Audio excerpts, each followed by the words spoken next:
The Nether is a very interesting place. With the introduction of the 1.16 update, it has been filled with many secrets and mysteries.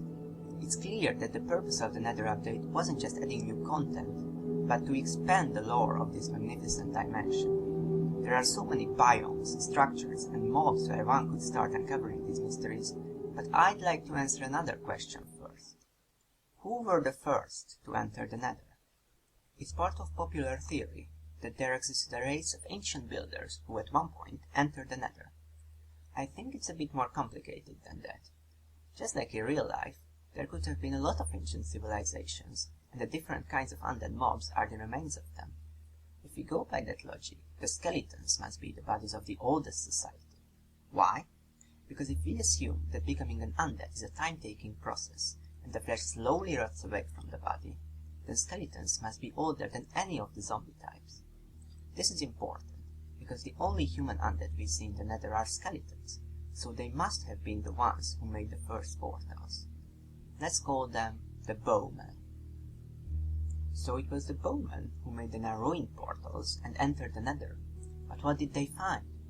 To answer that, I want to talk about the Nether Biome, which I believe to be the oldest, the Soulsand Valley. The ground here is filled with the souls of the dead. The landscape is scattered with the bones of great beings.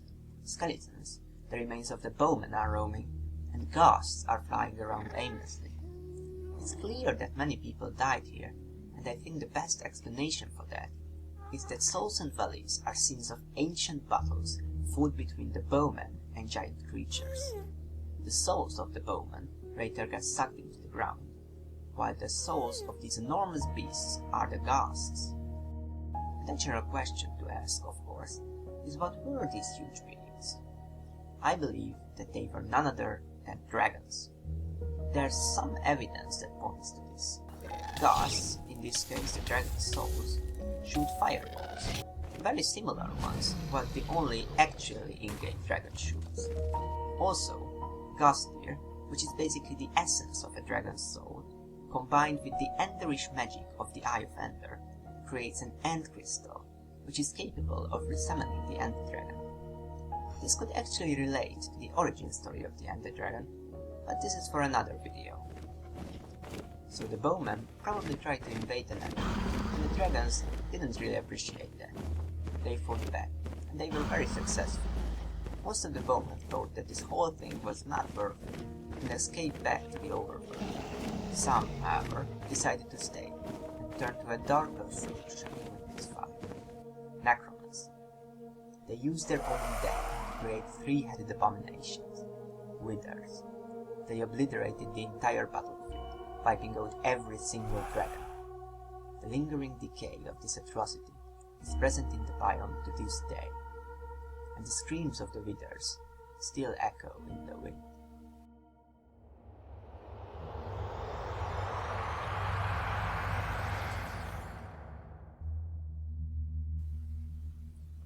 The Bowmen who survived became the Wither Cultists, later Wither Skeletons.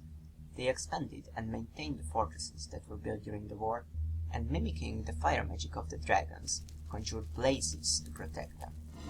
Anything that somehow was related to the dragons was destroyed, and the only remains of their society is the ancient debris found below.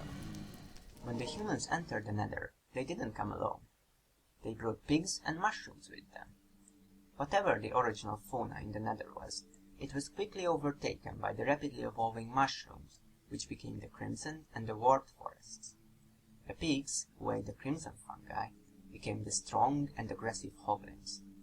The ones who preferred warped fungi became, well, warped, and evolved into striders. This might sound strange at first, because pigs and striders look nothing alike, but they do act very similarly. Both are peaceful, both can be mounted, and both will follow your commands if you dangle their favorite food in front of them. Hoglins and striders, though, aren't the only mobs that have something to do with pigs. Piglins walk upright and use tools like humans, yet their looks resemble the hoglins more.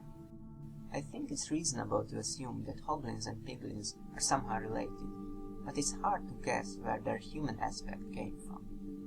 In MetPet's pre-1.16 Nether theory, pigs ate nether wart, which caused them to become pigmen. Nether wart grows on soul sand, so it somehow feeds on souls to flourish. If some hoglins ate nether warts, they could have consumed human souls, which could have had the side effect of making them more humanoid. Nether wart is actually very abundant in crimson forests, because the foliage of the crimson trees is actually made of wart blocks. This could be some kind of symbiotic relationship, where the fungus tree sucks up the dispersed souls in the ground, which the nether wart uses to create nutrients. So some of the hoglins ate nether warts and became the piglins. Piglins lived in primitive hunter-gatherer societies and used basic tools to survive. This was the time the ancestors of the player, the builders, entered the nether. The builders obviously didn't really get along with the wither cultists, so they were more interested in building relations with the piglin tribes. The builders helped the piglins create a more complex society and build the bastions together. This is why bastions are filled with items one shouldn't really be able to find in the nether. The builders also introduced the concept of money and economy to the piglins, which became an important part of their lives. There are a lot of tasks to be done in the bastion, and the piglins must be paid for them justly.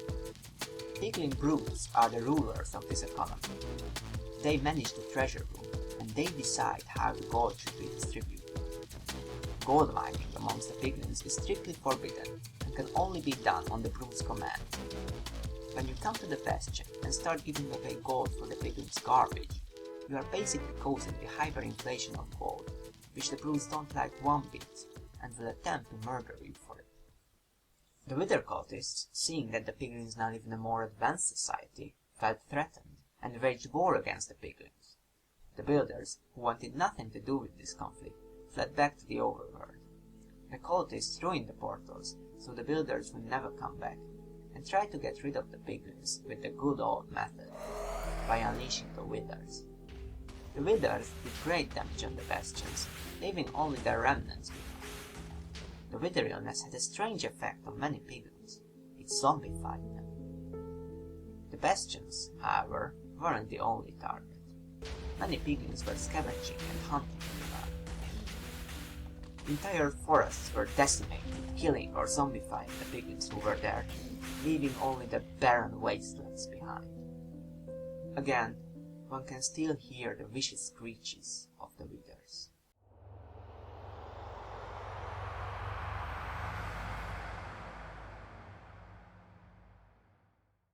So this leaves us almost where the nether is today, only the wither cultists are still alive. What caused their downfall is not entirely clear. It could have been their own mishap that caused them to decay into skeletons, or it could be the result of excessive dark magic and playing with the dead. Whatever happened, piglins and wither skeletons still hate each other till this very day.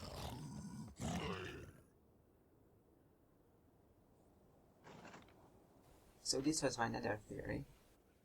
Keep in mind though that this whole thing was highly speculative, so if you have any better ideas or suggestions, please leave a comment. Or if you have a theory about the things I didn't mention, please write a comment about those as well. Also, don't forget that if you like the video, please like it and smash that subscribe button. Bye bye.